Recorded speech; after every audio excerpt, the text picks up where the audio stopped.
Ika-21 ng Nobyembre, inanunsyo ni Putin ang ganap na tagumpay sa Kupiansk. Ayon sa kanya, kontrolado na ng Russia ang lungsod. Makalipas ang ilang linggo, Disyembre 12, nag-record si Zelensky ng ganito. Sabi niya, maraming Ruso ang nagsalita tungkol sa Kupiansk. Nakikita natin kung ano talaga ang nangyayari. Sandali, hindi ito makatuwiran. Kung ang lungsod ay nasa ilalim ng kontrol ng mga Ruso, paano makakapasok doon ng personal ang Pangulo ng Ukraine sa mismong death zone? На фронті, щоб Україна могла досягати результатів дипломатії. Isang version dyan ay kasinungalingan. Ang isa pa, kakawasak lang ng estratehiya ni Putin sa negosasyon ng kapayapaan. Simulan natin sa simula. Соединения группировки «Запад» освободили город Купянск. 20 ng Nobyembre, 2025, lumabas si Putin sa Russian television na naka-military uniform pero hindi ito ordinaryong damit. Palabas lang ito para sa mga tao sa Russia. Sa tabi niya, si General Valery Gerasimov, ang komandante militar ng sandatahang lakas ng Russia. At si Gerasimov ang siyang gumagawa ng anunsyo. Ang mga tropa mula sa kanlurang sektor ay pinalaya ang lungsod ng Kupiansk at patuloy na winawasak ang mga puwersa ng Ukraine. Sa kaliwang pampang ng Ilog Oskil, hindi ito pinalampas ni Putin. Kailangan niyang kumpirmahin at itanong ang tanong na iyon na mananatiling nakatala. Sabi niya, ibig sabihin ba nito na tapos na, natapos na, at ganap na nating kontrolado? Sumagot si Gerasimov ng may eksaktong disiplina militar. Opo sir, tama po. Ang lungsod ay ganap na nating kontrolado. Ayan, idineklara na, bumagsak na ang Kupiansk. Ipinamalita ng pambansang telebisyon ng Russia sa lahat ng channel ang balita at naglabas ng mga dyaryo ng headline na nagdiriwang ng tagumpay. Kakatapos lang magbigay ni Putin sa mga Ruso ng panibagong tagumpay sa digmaan na halos 4 na taon nang tumatagal. Pero may isang malaking problema, wala ni isa rito ang totoo. Habang idinedeklara ni Putin ang tagumpay sa telebisyon, pinapanood ng mga sundalong Ukranyano sa loob ng Kupiansk ang anunsyo. At alam mo ba kung ano ang ginawa nila? Tumawa sila at nag-selfie habang pinagtatawanan ang mga pahayag ng mga Ruso dahil alam nila ang totoong nangyayari. Walang kontrol ang mga Ruso sa lungsod ni malapit. Para maintindihan kung bakit nilikha ni Putin ang kwentong ito, kailangan mo ring malaman kung bakit mahalaga ang Kupiansk at bakit naging sentro ito ng malaking kasinungalingan. Ang Kupiansk ay hindi lang basta isang lungsod, isa itong mahalagang punto ng supply. 5 tren ang nagtatagpo roon. Kung sino ang may kontrol sa Kupiansk, siya rin ang may kontrol sa transportasyon ng supply, armas at mga sundalo para sa buong rehiyon ng Kharkiv at Luhansk. Para sa mga Ruso, ang masakop ang lungsod na ito ay parang pagbubukas ng direktang pintuan papunta sa silangang bahagi ng Ukraine. Mas episyente ang tren sa paglipat ng mabibigat na kagamitan tulad ng tangke at artilyeriya kaysa transportasyon sa kalsada. At may iba pa. Ang Kupiansk ay nasa tabi ng Ilog Oskil at ang ilog na ito ay naging natural na linya ng depensa para sa Ukraine. Kung magtatagumpay ang mga Ruso na tumawid at sakupin ang lungsod, mapipilitan ang mga Ukrainyano na umatras sa mas masahol na mga posisyon. Ang pagkawala ng Kupiansk ay mangangahulugan ng pagkawala ng buong sistema ng depensa ng rehiyon. Dito na pumapasok ang diplomasya, dito rin nagiging interesante ang lahat. Ilang linggo na ang nakalipas, ang mga usapang pangkapayapaan ay lumalakas sa bagong administrasyon ni Trump. Maraming mga plano ng negosasyon ang umiikot, kabilang na ang isang kontrobersyal na plano na may 28 panukala na kinabibilangan ng pagkilala sa mga sinakop na teritoryo at paglilimita sa laki ng hukbong sandatahan ng Ukraine. Kailangan ni Putin ng mga baraha sa kanyang kamay, kailangan niyang umupo sa mesa ng negosasyon at sabihing, tingnan ninyo ang mapa, kontrolado namin ang mga lungsod na ito, kailangan ninyong kilalanin iyon. Isa ang Kupiansk sa mahahalagang bahagi ng estratehiyang iyon. Nagawa niyang ipakita ang pagkakabihag ng lungsod na parang tapos na ito. Maaari niyang gamitin ito para pilitin ang Ukraine na tanggapin ang Ilog Oskil bilang hangganan ng kasunduan. Ang problema, iba talaga ang aktwal na lugar kaysa sa sinasabi ni Putin sa telebisyon. Oo, nagawa ng mga Ruso na makapasok ang maliliit na grupo sa lungsod. Pero ang makapasok ay hindi pareho ng pagkontrol. Kakaiba ang taktika nila Sa totoo lang, medyo desperado. Nalaman ng mga Ruso na hindi na sila makakagalaw sa ibabaw. Sinasaklaw ng mga drone ng Ukranya ang lahat, kaya anumang galaw sa labas ay natutukoy at inaatake sa loob ng ilang minuto. Kaya nakahanap sila ng malikhaing solusyon, isang abandonadong linya ng langis. Ang mga sundalong Ruso na ito ay gumagapang sa loob ng mga underground na tubo para makapasok sa lungsod nang hindi natutuklasan ng mga drone. Parang nagbabalik ang panahon ng digmaan, pero moderno ang dahilan. Pinilit ng teknolohiya ng mga drone ang mga Ruso na literal na magtago sa ilalim ng lupa para mabuhay. Narito ang tanong, ang mga grupong ito na nakapasok ay walang kakayahang mapanatili ang kontrol, sila ay nakahiwalay, walang sapat na supply at napapaligiran ng mga puwersang Ukranyano. Ang Kupiansk ay pinagtatalunan at may matinding labanan, hindi ito ligtas o kontrolado ng mga Ruso. Ang mga tao mula sa labas ay nagsimulang pabulaanan ang kwento ng Kremlin. Kahit ang mga Russian military blogger na laging sumusuporta sa digmaan ay umamin na hindi kontrolado ang Kupiansk. Di pa nasakop ang lungsod, pinag-aagawan pa. At dito na pumasok si Putin gamit ang mapanganib na hakbang na iyon. Noong Disyembre 2, nag-anyaya si Putin sa publiko. Tinawag niya ang mga internasyonal na mamamahayag, pati na rin ang mga mamamahayag mula sa Ukraine, upang bumisita sa Kupiansk at makita mismo ng kanilang mga mata na ang lungsod ay nasa ilalim ng kontrol ng Russia. Totoo ang paanyaya. Handa ang panig ng Ukraine na itigil pansamantala ang labanan ng ilang oras, 2, 3 o 6 na oras upang payagan ang isang grupo ng mga mamamahayag na makapasok sa mga lugar na iyon. Tingnan kung ano ang nangyayari doon, makipag-usap sa mga tropang Ukrainian doon at umalis. Hindi pinadali ng Kremlin ang pagpasok ng mga mamamahayag na ito. Simple lang, maibubunyag ang panlilinlang. Pero may isang tao na tumanggap ng imbitasyon at hindi siya isang mamamahayag. 12 ng Disyembre, si Volodymyr Zelensky ay lumitaw sa Kupiansk. Pumunta pa rin ang presidente ng Ukraine sa lungsod na sinasabing kontrolado ng Russia. 3 linggo bago ito, nag-record siya ng video 2.6 na kilometro mula sa sentro ng lungsod. Naka-bulletproof vest siya at maririnig ang mga pagsabog sa likuran. Patuloy pa rin ang labanan, pero nandoon siya, pisikal na naroroon, nakangiti, nakikipag-usap sa mga sundalong Ukranyano at nag-iiwan ng isang napakalinaw na mensahe. Ngayon, napakahalaga na makamit ang mga resulta sa frontline para makamit din ng Ukraine ang mga resulta sa diplomasya. Ganyan mismo gumagana yan. Ang matitibay na posisyon sa loob ng bansa ay nangangahulugan ng matitibay na posisyon sa mga pag-uusap tungkol sa pagtatapos ng digmaan. Ang pagbisitang iyon ay hindi lang matapang kundi matalino rin. Pinatunayan ni Zelensky gamit ang sarili niyang katawan na nagsisinungaling si Putin at mas mahalaga, ipinapakita niya na ang linya ng labanan ay hindi kung saan sinasabi ng Moscow na naroon ito.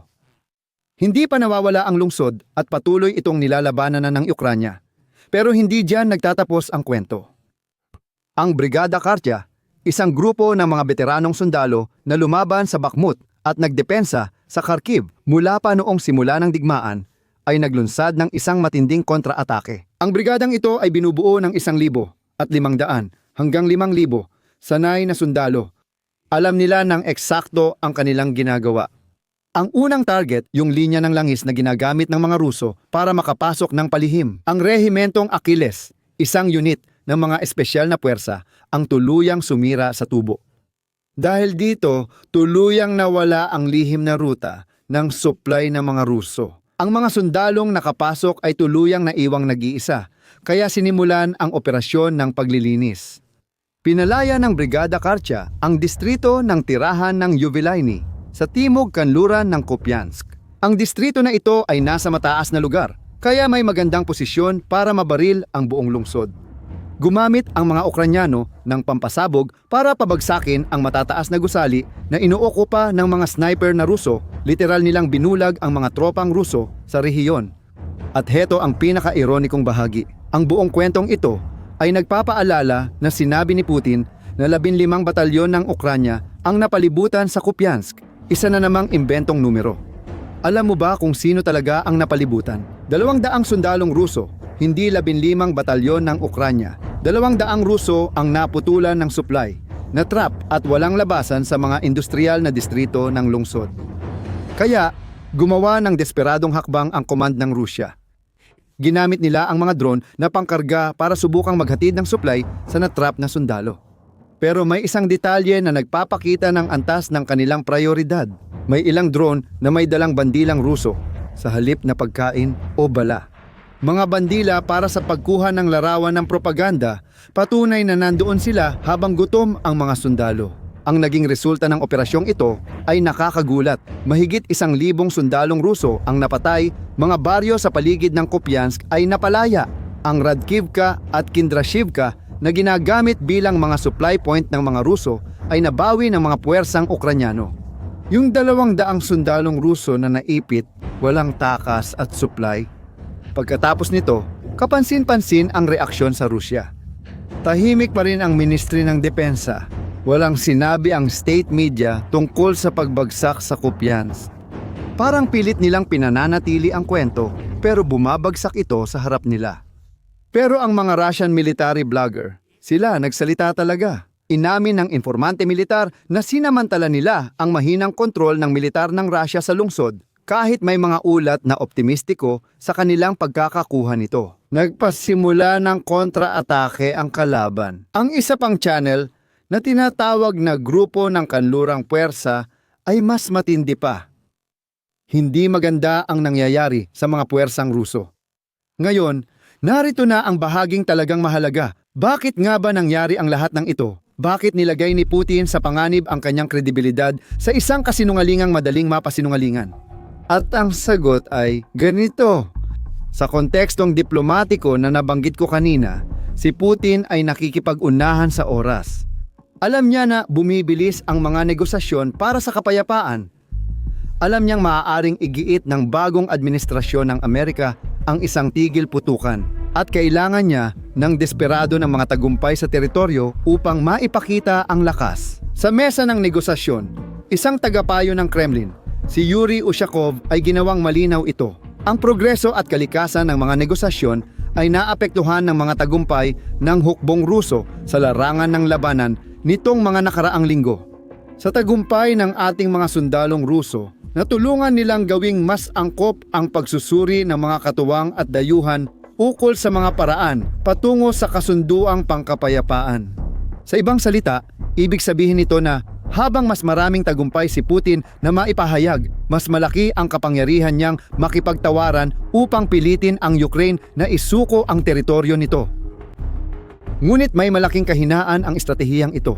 Umaasa itong paniwalaan ng lahat ang kasinungalingan. Ang problema ay nagawa ni Putin ang klasikong pagkakamali ng pagkalito sa sarili niyang mga ulat at sa totoong nangyayari. Inanunsyo niya ang tagumpay na hindi pa nagaganap, umaasang magiging totoo rin balang araw. Pero hindi ganyan gumagana ang makabagong digmaan. May mga drone na nagre-record ng lahat, may mga independenteng tagamasid, at nariyan din ang mismong Pangulo ng Ukraine na pwedeng basta na lang magpakita sa nasabing lungsod at patunayan na kasinungalingan ito. Napakataas ang naging kapalit ng kasinungalingang ito. Nawala kay Putin ang kapangyarihang ginagamit niya sa pakikipagtawaran sa halip na umupo sa negosasyon at sabihing, tingnan nyo kung ilang lungsod ang nasakop namin. Ngayon, kailangan niyang ipaliwanag kung bakit ang presidente ng Ukraine ay nagbivideo sa isang lungsod na di umano'y nasa ilalim ng buong kontrol ng Russia. Mas malala pa na ulit ang ganitong pangyayari. Sa parehong araw ng kontra-atake sa Kupiansk, sinabi ng Russia na nasakop nila ang isa pang lungsod, ang Siversk. Iisa ang kwento. May mga grupong sumisingit at kunwaring kontrolado ang pinag-aagawang lugar, pero iba ang totoong nangyayari roon. Ipinapakita nito ang isang seryosong problema ng Russia. Sobrang nakatutok ang Kremlin sa paggawa ng magagandang kwento, kaya naputol na ang koneksyon nila sa totoong nangyayari sa larangan ng labanan. Nagdedeklara sila ng tagumpay para makita ng mga Ruso at maglagay ng presyon sa negosasyon, ngunit bumabagsak ito kapag naharap sa totoong pangyayari. Ang pagkatalo sa Kupiansk ay hindi lang sa labanan.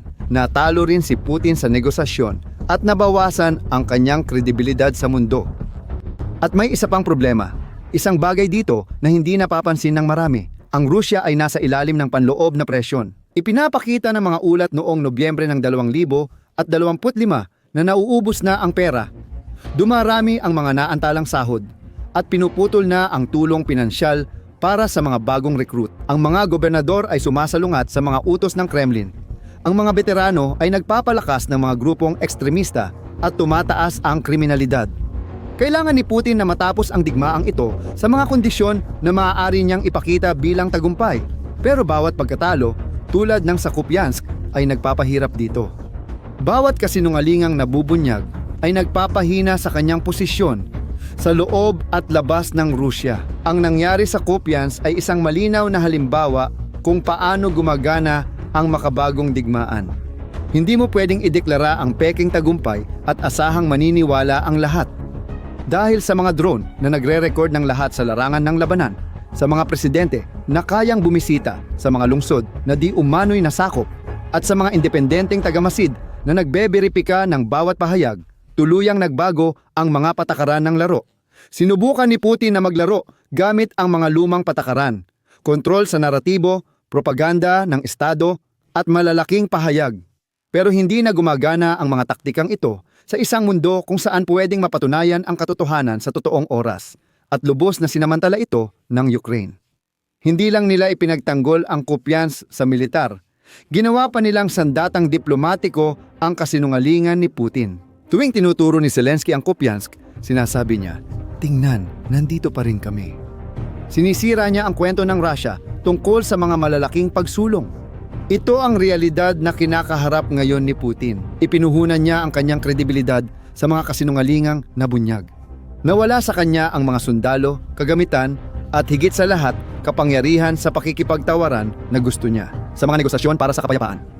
A cidade que ele declarou Patuloy pa ring ipinagtatanggol ng mga puwersang Ukranyano ang Ang Ilog Oskil na gusto niyang gawing hangganan ng kasunduan ay nananatiling pinagtatalunan.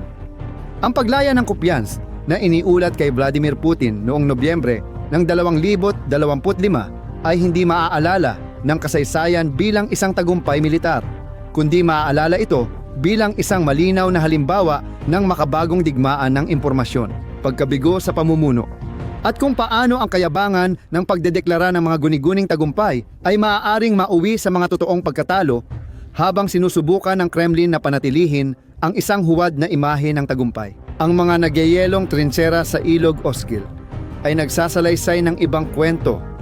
Isang kwentong hindi isinulat sa mga pahayag sa telebisyon, kundi sa bawat sirang linya ng langis, sa bawat kontra-atake. Matagumpay sa bawat mapanghamong pagbisita ng isang pangulo na tumatangging tanggapin ang kwentong nais ipilit sa kanyang bansa.